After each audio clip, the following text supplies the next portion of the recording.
के NSA Saudi Arabia में, और सऊदी अरेबिया में जो है वो उनकी जाहिर है कि वहाँ पर मुलाकातें हो रही हैं और बड़ी अहम शख्सियत से मुलाकातें हो रही हैं उनकी। और उनकी जो मुलाकातें हैं वहाँ पर वो भारत के एनएसए भी हैं, अमेरिका के एनएसए हैं, जैक सुलिवन, और ये सारे के सारे वहाँ पे मौजूद हैं। एनएसएस की मीटिंग हो रही है, बहुत अच्छी हो रही है। क्यों हो रही है भाई, क्यों हो रही है? उसको उसको एजेंडा क्या है? एजेंडा एक तो है कि ताल्लुकात अच्छे हो, बड़ा अच्छी बात, सबके ताल्लुकात अच्छे होने चाहिए। डिस्कस ही हो रहा है कि बेल्ट एंड रोड इनिशिएटिव के अगेंस्ट अमेरिका का एक प्रोजेक्ट था I2U। ये वहां पे एक रेल का प्रोजेक्ट जो यहां से पानी में चलेगी, जहाज चलेंगे, वो उतरेंगे अबू धाबी, अबू धाबी से इसराइल, इसराइल से यूरोप की। स्वराजा कह रहे हैं वो India US join hands to counter China's BRI in the middle east, propose joint rail link project in NSA meeting Riyadh, Israel में जॉइन लेटर। हर एक डॉट को जोड़ना है। पहले आप देखिए अजीत डोभाल कहां मिले आपको? ईरान में। वहां पे बात क्या करने गए हैं? इंडियन रुपी में बात करने गए हैं। अजीत डोभाल साहब इकोनॉमी की बात कब से करने लगे? सही बात, राइट। सही बात। उसके बाद ये भुट्टो, ही केम टू इंडिया, वहां पे उसकी पूरी इज्जत करके हमने वापस भेजा उसको। तो but you have to understand one thing also कि यहां पर चाइना ने भी कुछ बोला नहीं, लेकिन जब पाकिस्तान में वो पहुंचा है वहां जाके उसने थोड़ा सा इंडिया के अगेंस्ट बोलना शुरू कर दिया कि भाई ये PUK का मसला सॉल्व होना चाहिए। तो you have to see this dots. इसके बाद जैसे ही उनकी स्टेटमेंट्स आई हैं चाइना की, इमीडिएटली अजीत डोभाल साहब पहुंच जाते हैं इस मीटिंग में, जो कि बहुत बहुत इंपॉर्टेंट है। नेशनल सिक्योरिटी एडवाइजर का इतना स्ट्रॉन्ग मीटिंग्स आज तक कभी हुई नहीं है, जिसमें अमेरिका बैठा है, सऊदी अरेबिया बैठा है और UAE बैठा है। Now please understand what is happening with America taking a lead, China taking a lead in bringing countries together. उसके अंदर अमेरिका को अपनी पोजीशन लूज होती दिखती है, और उसकी पोजीशन को स्ट्रॉन्ग कौन करेगा? एक ही कंट्री कर सकता है। सऊदी अरेबिया अमेरिका के अगेंस्ट है, UAE अमेरिका के अगेंस्ट है। एक ही कंट्री है जो बैलेंसिंग फैक्टर है, दैट इज इंडिया। और इंडिया में से भी फॉरेन मिनिस्टर नहीं गया है, अजीत डोभाल साहब गए। He who is known as the James Bond of this world, living James Bond, movies वाला जेम्स बॉन्ड नहीं है वो। तो अगर इस सिचुएशन को अगेन अमेरिका के पाले में डालना है चीज को, मिडल ईस्ट को और एशिया पैसिफिक को, इंडो पैसिफिक को, वो इंडिया कर सकता है। और उसको करने के लिए the most important thing is Ajit Doval. और मोदी जी ने भी अजीत डोभाल साहब को भेजा है, जयशंकर जी को नहीं भेजा इसमें, because he knows how to play his cards. Now what is the issue? Let's come to ये मीटिंग क्यों हुई है। मैं आपको एक ही चीज बोल सकता हूं, कुछ बड़ा होने वाला है। क्यों? अजीत डोभाल साहब पहले गए रशिया, सॉरी पहले गए थे अमेरिका, अमेरिका से गए वो रशिया, रशिया के बाद गए ईरान, अभी सऊदी अरेबिया। रोहित भाई, आप डॉट्स को जोड़ेंगे, आपको एक बात समझ आ जाएगी, कुछ बड़ा होने वाला है। और मैं आपके शो पर पहले से बोल चुका हूं कि कुछ बड़े की प्लानिंग है, छोटी मोटी चीज के लिए अजीत डोभाल साहब जाते ही नहीं।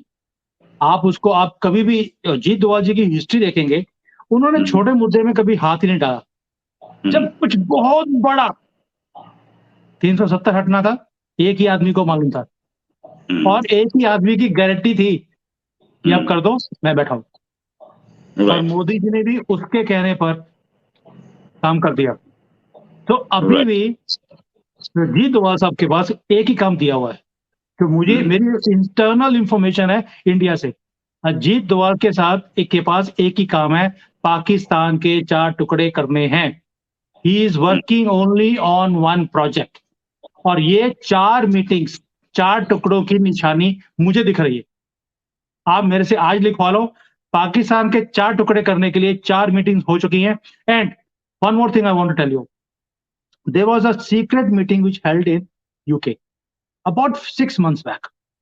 उसके अंदर अमेरिकन, ब्रिटिश, इंडियन ये बैठे हुए थे, एंड दे वर डिस्कसिंग, और इंडिया के सीनियर ऑफिशियल्स थे फॉरेन मिनिस्ट्री के, दे वर डिस्कसिंग भी जब 4 टुकड़े हो जाएंगे कौन कौन से हिस्से लेगा।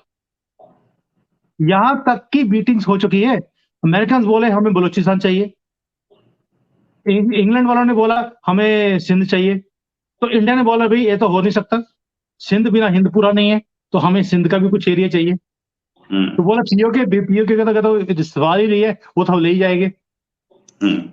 खैबर पख्तूनख्वा वो कहते हैं कि अफगानिस्तान वाले ले जाएंगे। So negotiations have already taken place कि जब इस कंट्री के 4 टुकड़े होंगे तो कौन सी कंट्री कौन सा हिस्सा लेकर जाएगी। बस अपने जो पुरख हैं उनके साथ जम्मू कश्मीर और लद्दाख में मिले और इंडिया के साथ जुड़े और कम से कम जो है वो हमारे रास्ते खुले। बातचीत नहीं होगी, अब बातचीत का वक्त चला गया है।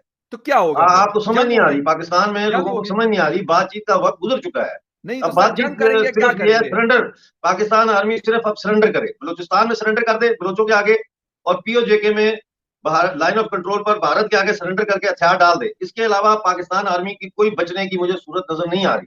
अब पाकिस्तान एडमिनिस्ट्रेट कश्मीर से आपका भी ताल्लुक है, वहाँ की आप तरक्की और इंफ्रास्ट्रक्चर की सूरत हाल को देख लीजिए, बहुत ही दगरदू है। On the other hand Jammu Kashmir में बेतहाशा तरक्की होती रहती है, हॉस्पिटल बन रहे हैं, टूरिज़्म को फ़रोग है, सड़कें बन रही हैं, और आप देख लीजिए, ये मेरे कहने की बात नहीं है, tons and tons of videos मौजूद हैं।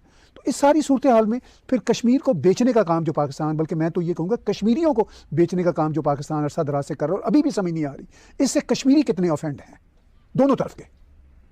देखें जी, इसमें बात यह है कि ये जो कश्मीर का नाम लिया जाता है और उसके खिलाफ जो रिएक्शन होता है उसमें कोई कश्मीरी शामिल नहीं होता। रहा सवाल कश्मीरी उस पार के हूँ इस पार पे, पहली बात है डेवलपमेंट का तो कोई किसी भी तरीके से आप जो है वो कंपैरिजन नहीं कर सकते जनाब। श्रीनगर शहर जो है वो हमारे शहरों से 200 साल आगे है। आप ये जो पाकिस्तान का ज़ेर इंतज़ाम कश्मीर है, इसके जो 4-5 बड़े शहर हैं, इनमें से किसी एक शहर में मुझे कोई ड्रेनेज या सीवरेज सिस्टम दिखा दें।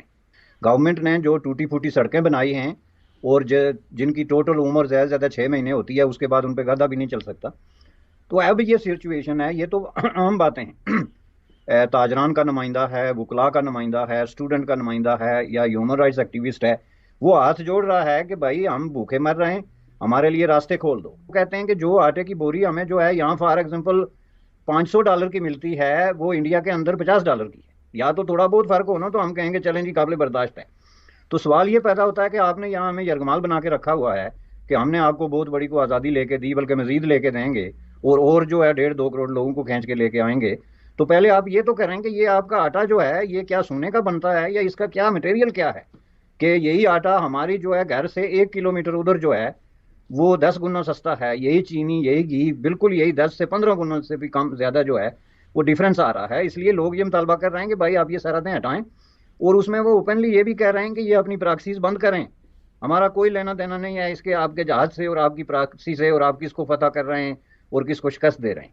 यानी नौबत यहाँ तक पहुँच गई है, एक ज़बरदस्त किस्म की अनरेस्ट है। आप देखें गिलगित बल्तिस्तान के लोग माइनस टेम्परेचर में, जहाँ बहुत ज़्यादा माइनस में टेम्परेचर कहीं दफ़ा 10 से 15 भी जा सकता है, वहाँ पे उन्होंने बाहर धरने दिए और मसलसल जो है वो एहतजाज। हेलो दोस्तों, स्वागत है आपका इंडिया पाकिस्तान न्यूज़ चैनल में। तो दोस्तों, जैसे कि आपने वीडियो में देखा, इस वीडियो में बताया गया है कि दोस्तों भारत के राष्ट्रीय सुरक्षा सलाहकार अजीत डोभाल के सऊदी दौरे की काफ़ी चर्चा है। उन्होंने अमेरिकी समकक्ष जैक सुलिवान के साथ साथ यूएई और सऊदी अरब के टॉप लीडरशिप संग बैठक की। दरअसल एक अहम प्रोजेक्ट के सिलसिले में डोभाल मध्य पूर्व क्षेत्र में है। यह महत्वाकांक्षी इंफ्रास्ट्रक्चर प्रोजेक्ट क्षेत्र में बेल्ट और रोड पहल BRI के जरिए चीन के बढ़ते प्रभाव पर अंकुश लगाएगा। ऑस्ट्रेलिया में क्वाड समिट से इतर डोभाल सुलिवान समेत कई दिग्गज फिर से मिलने वाले हैं। भारत, अमेरिका, संयुक्त अरब अमीरात और सऊदी पश्चिम एशियाई देशों को रेल नेटवर्क से जोड़ने के मिशन पर काम कर रहे हैं।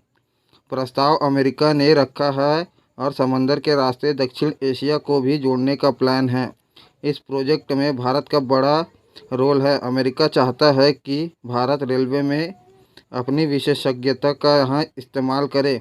इससे भारत को डबल फ़ायदा होने वाला है, साथ ही चीन का दबदबा भी घटेगा।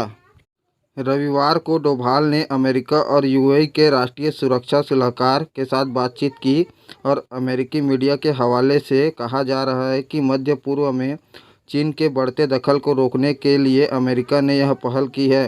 सामरिक उद्देश्यों के हिसाब से देखें तो भारत भी इस प्रोजेक्ट में दिलचस्पी दिखा रहा है।